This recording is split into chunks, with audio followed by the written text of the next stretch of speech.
Hello everybody, this is Prepper003 here today to talk to you guys about my top 5 choices for combat firearms for a SHTF scenario. Now, these are not long-term choices for firearms for shit hits the fan like you would with your Mosin Nagant, your SKSs, your standard AKM variant rifles, your standard AR variant rifles.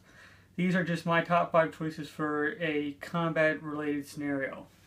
Now, right now, I'm going to start off with my primary rifle that I've been running for quite a while now, which is my SCAR 16S. Now, I'm just going to tell you pretty much an overview of the accessories that I have on it. Now, of course, I do have my main iron sights on here that I have zeroed out for 100 yards.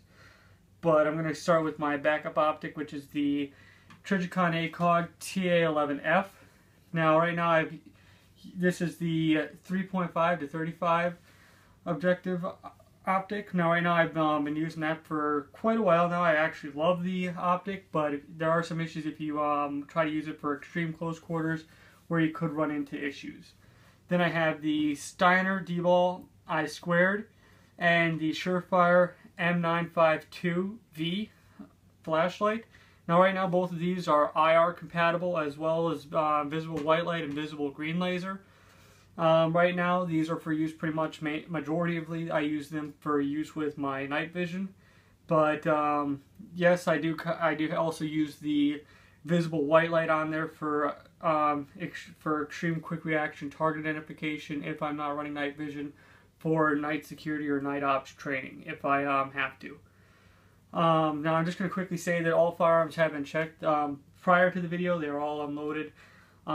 But this right here is primarily my main rifle because most of the guys in my group run a AR-15 variant rifle, which uses the 5.56 bullet and the standard AR-15 magazine, or M4 magazine, whichever one you want to call it, really.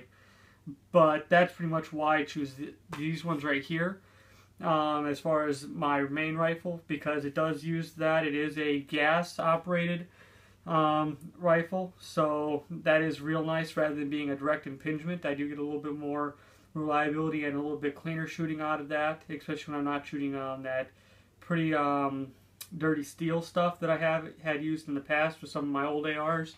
So that's just the main reason why I run this rifle right here, is because it can handle a lot of different loads, with it being a 1-in-7 twist barrel, and it can handle a lot of different types of scenarios as far as being rugged and that having that extra bit of a piston reliability over the direct impingement. Now, like I'm saying, this is just a shit fan combat related scenario. I do know that when it ever comes down to it, there are going to be issues as far as finding parts with that or overall longevity of the rifle. I'm not going to be able to have quick access to those proprietary parts as I would with the standard AKM or an AR. That's just my choice. Now, if I was to go into a much longer scenario for shits fan, I would definitely go with my main AR that I have right here. Right now, I'm just going to give a quick overview because it is kind of a custom build. It does have a Daniel Defense bolt carrier and bolt. I have a Bolt Tor enhanced upper on here, which is a bit thicker metaling. I have your standard M Pro irons, which I have zeroed out to 100. I have your standard FM barrel, which is free float with a Troy 12-inch free float rail, Troy vertical grip. Then I have a standard Rock River 2-stage national match trigger, ambidextrous safety, Rock River stock, a Trijicon Emerald red dot, which is a pretty nice red dot for the price, and with it being that weight saving size, being a micro red dot for that price point, especially whenever you compare it to some of the aim points out there, like their T1s and T2s.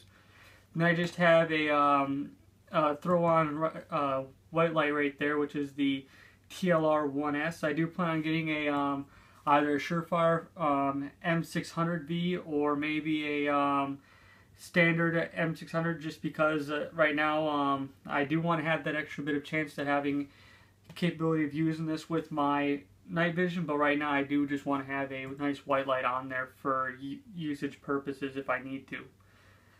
But that right here, and I just have a standard Blackhawk 2-point sling. But that's just my standard rifle, AR rifle, that I would have if something was to go down.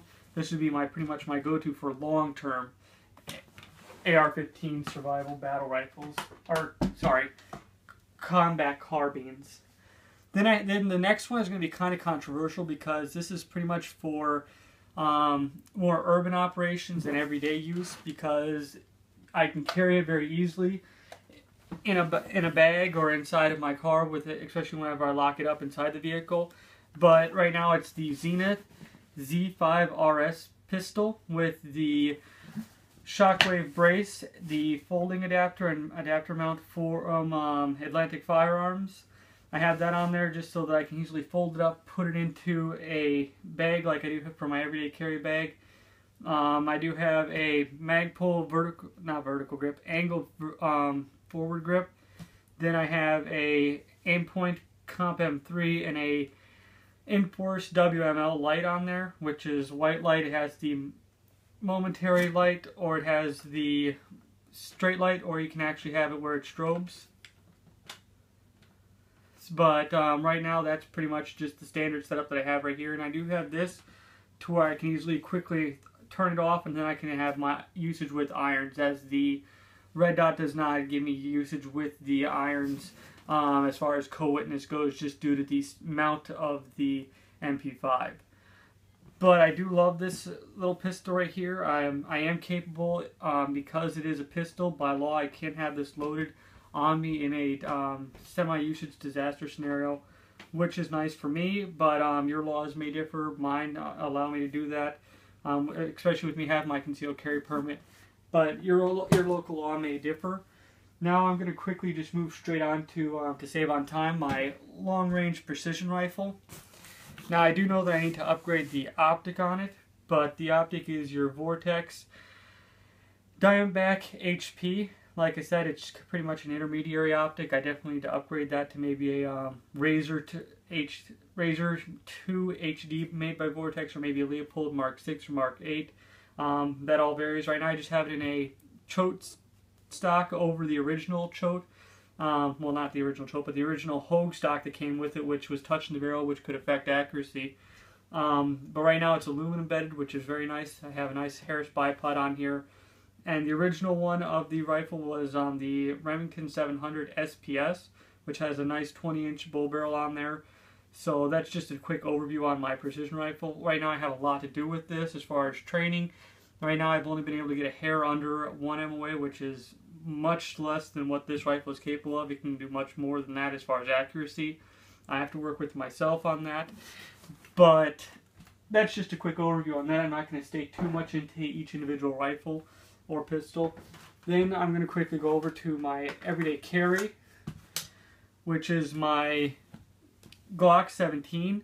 I carry this on me every day where I am capable of doing it legally. Right now this pistol has been with me for over 2 years now. It's seen quite a bit of usage. Right now it's also seen quite a bit of field usage too, especially with going out to monthly and bi-monthly FTXs, training in all types of different scenarios. They've even being submerged in some pretty nice frozen water and still being used. But right now I would definitely use this one. I do know that as far as everyday carry, I have to work around my clothing a little bit. But this is pretty much my main pistol that I would go to for Schützenfest. I know that a lot of you are very orientated towards your 1911s, towards your other types of pistols. This is just my choice. I do know that it's a bit different, especially whenever it comes to being at a full-size pistol for concealed carry. But this right here is just my choice. Your choices may vary. But that's just what I'm going with for my pistol. Now just to quickly touch on why I do not have a AKM variant rifle in the video as my top 5 choices. I do have a AKM rifle, as you see right here. I have trained with the AKM. I do know how to properly use it and manipulate it as far as firearms manipulation. And I also do know how to properly use the iron sights. And I do have kits and ammunition saved up for this and extra magazines. The reason I don't use this so much is because my group that I train with and that I prep with does not primarily run a AKM rifle. They pretty much stick towards your AR-15 variant rifles, so that's why I do not run the AKM so much. Now I do get out and train with it every once in a while just to keep up to date on my training and make sure that I'm still proficient